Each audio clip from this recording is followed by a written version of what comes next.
Ny profesora Irène Rabenour no filoha vaovao hitantana ny Akademia Malagasy rehefa nilaniany ireo mpikambana nandritry ny fifidianana izay nataon'izy ireo tamin'ny talata.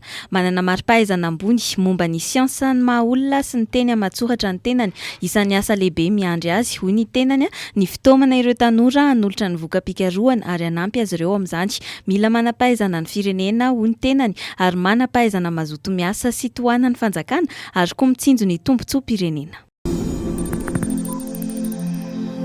Misa 5 ireo atota taratasy firotsahako fidiana ao amin'ny fifidianana ben'ny tanàna sy mpanolotsaina ny tanàna no nilavy ny vomiera mahaleo tena amin'ny sanana ny fifidianana na ny seni tamin'ireo 5 izay nanao fitarainana manerana ny nosy. Ny ankamaroan'izy ireo dia tsy manana ny taratasy fanamarinana ny fandoavan-ketra sy tsy nahafeno ny antotam-bola izay takiana amin'ny firotsahako fidiana raha nambarany mpitondra teny ny seni. Mbola afaka mampiakatra ny fitarainana eny anivon'ny fitsarana misahana ny ady amin'ny fanjakana ao anaty ny 27 ora kosa nefa izy ireo. Ny 9 oktobra zao kosa no amoahan'ny seni ny listra ofisialy n'ireo kandida.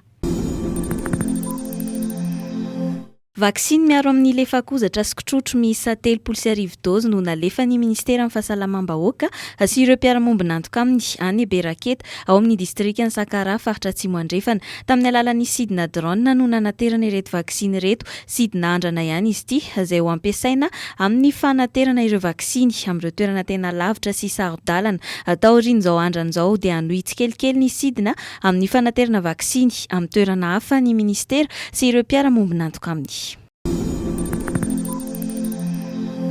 Resin'ilay teratany Alemana Tailag Hoer teo amin'ny ady fanavotany Laura Rasoanaivo nandritry ny fiadiana ny tompon-dakeran-tany amin'ny taranja judo ho an'ny sokady junior.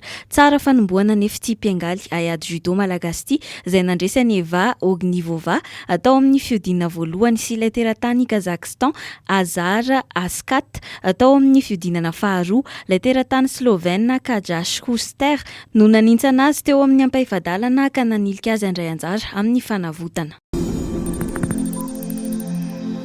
Mpilalao miisa 5 dia Injiva Rakotoary Malala, Zakanirina Rakoto Asimbola, El Hadari Raharniaina, Rado Rabemanatsoa sy Ibrahima Mada ary ny mpanazatra sy ireo teknisianina miaraka aminy. Miampy ny mpitantana no niazo any Maroka Al.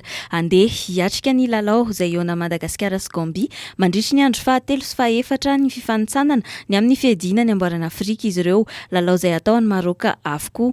Ankoatra azy 10 mirahalahy dia efa hisy ihany koa mpilalao pila ravinahitra 4 ho tonga ny atoerana Androany Zoma raha ny voalaza ny Federasiona Malagasy ny baolina kitra.